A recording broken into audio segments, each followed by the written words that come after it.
ข่อยก็เคยหงุดหงิดแล้วก็กังวลใจ เกี่ยวกับการดำรงชีวิตที่ข่อยจะสามารถอยู่ได้อย่างปลอดภัย และมีเพศสัมพันธ์แบบปลอดภัย ดังนั้นข่อยเลยเลือกใช้ห่วงอนามัย การใช้ห่วงอนามัยแม่นวิธีคุมกำเนิดหนึ่งที่มีประสิทธิผลหลายกว่า 99% ซึ่งห่วงอนามัยมีลักษณะเป็นตัวเต้นนี้หลังจากใส่ห่วงอนามัยแล้วมันจะเข้าไปอยู่ในมดลูกของพวกเราและช่วยยับยั้งตัวอสุจิบ่ให้เข้าไปในมดลูกของแม่หญิงได้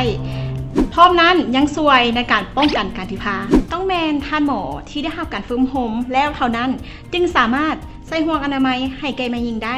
หลังจากที่ใส่ห่วงอนามัยไปแล้วสามารถกุ้มโดนถึง10-12 ปีเมื่อใช้วิธีนี้เฮ็ดให้ทานมีเวลาหลายขึ้น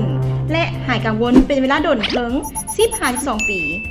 และเวลาที่ทานอยากมีลูกก็สามารถไปเอาออกโดยแพทย์ผู้เชี่ยวชาญที่ได้รับการฝึกห่มแล้วเท่านั้น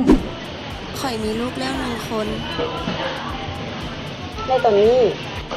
ข่อยต้องการที่จะเอาใจใส่ในการเลี้ยงตัวอีกก่อนที่จะเริ่มมีลูกคนที่2ข่อยก็คิดว่าการใช้ห่วงอนามัยมันสิเฮ็ดให้ข่อยเฮ็ดเวียกช้าลงแต่หลังจาก1 หา 2 มื้อผ่านไป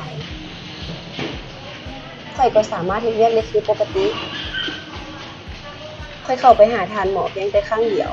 และข่อยก็บ่ต้องเป็นกังวลกับมันข่อยรู้แล้วว่าถ้าเมื่อใดที่ข่อยพร้อมที่จะมีลูกอีก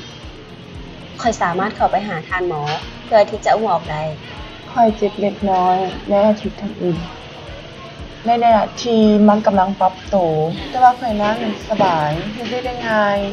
มันคือง่ายๆเวลาใส่ห่วงมันบ่เป็นหยังยากเลยแม่นแล้วมันเป็นเรื่องปกติข่อยก็คิดว่าการมีเพศสัมพันธ์มันสิให้ข่อยเจ็บแต่มันบ่มีหยังเปลี่ยนแปลงเลย เจ้ามีลูกแล้ว